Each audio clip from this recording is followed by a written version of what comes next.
In this video we're going to look at 4-41-3. Now, before I even get started with this one, I'm going to let you all know there are 100 different ways to do this particular exercise. I'm going to use the one that I find to be the easiest for me. I'm going to start by going to the front plane and clicking sketch. And after I click sketch again, once again I'm going to zoom in kind of far. And then I'm just going to start by drawing a single line. And this line I'm just going to draw up. And now I can dimension this line at 3. By drawing only one single line, that's only one line that I actually have to worry about making sure is done correctly. So now I'm going to take and I'm going to draw this line over, being careful not to accidentally set it up as an equal length. I will go down, over, down, and over. Now I need another line that comes in this way. Now I can begin dimensioning some of the rest of this stuff. So I've already got my height right here of 3. I want to come in here and put an overall height dimension in of 5. This line segment I can either do at the 5.5 or the 4, it doesn't really matter.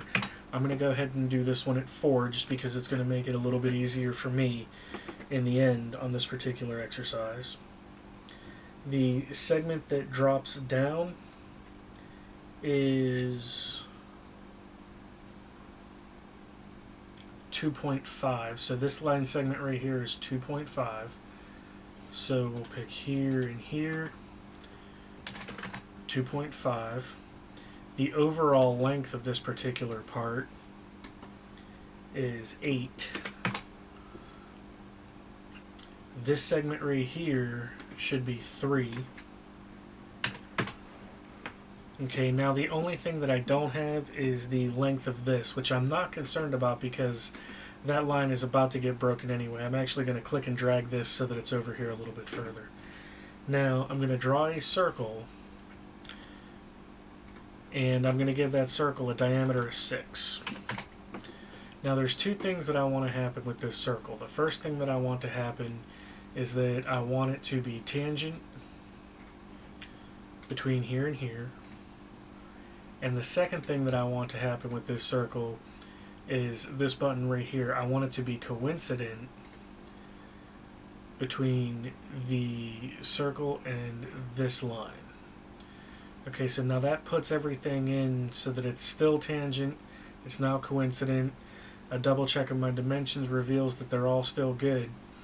I say okay, and now you notice I still have one weak dimension in here, but as I go in here to delete segment, once I delete this and delete all the different sections of this circle, what I'm left with is my closed profile. Now I'm going to take that closed profile and I'm going to finish my sketch and extrude that profile, its thickness, which is going to be 4. Select the checkbox, and now I've got that particular piece of this done. Now I still have a lot of work to do on this. I need to add that additional piece that sticks out 1.5. So what I'm going to do is select the top face and select rectangle or sketch. Now I'm going to orbit a little bit so that I can see exactly what I'm using. Now instead of clicking on the use button, I'm going to, well, now I'll go ahead and click use, and I'm just going to grab that single point right there. And now I'm going to do a rectangle. Okay, it didn't pick up the point, so we'll go ahead and click use and select that line. Either way, it doesn't really matter. And now instead of drawing a rectangle, I'm just going to draw a line. It's going to come over here, come down, and then come right back to here.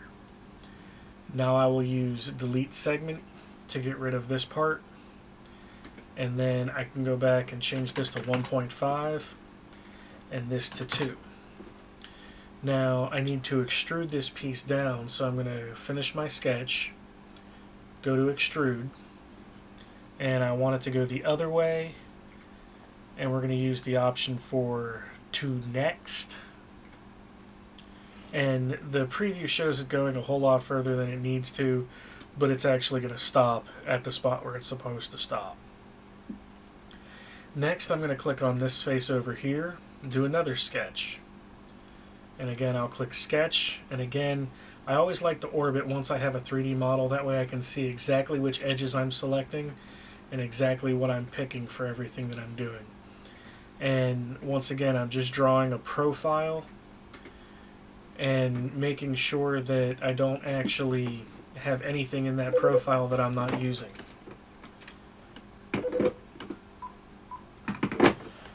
So we'll go to delete segment, remove this piece and this piece, and I now have a closed profile that I can work with. This is going to be 1.25. The width across the bottom of this is 1.5, and its height is 0.75. So once I have that, I can finish this sketch, extrude, and I want this to go through all, the other way, and cutting. Click my green box, and now I've got this piece going all the way through. Next, I'm going to apply this hole that's up here in the center. So we'll click on the hole command, select this surface, click on placement, click here to pick my offset references, and from this edge it's 2, and from this edge it's 2. So we can just come in here 2, 2. It has a diameter of 1.75, and it goes through all. Click the green checkbox, and that feature is in. The last thing that I need to do is I need to apply 2 fillets. And each one of these fillets is going to have a radius of 1. So I'm going to start by clicking on the fillet command, or the round command, and change my radius to 1. And now I will select this edge here and this edge here. I'm sorry, not this edge. This forward edge here and this inside edge here. Select my checkbox, and now I've got the completed exercise 4-41-3.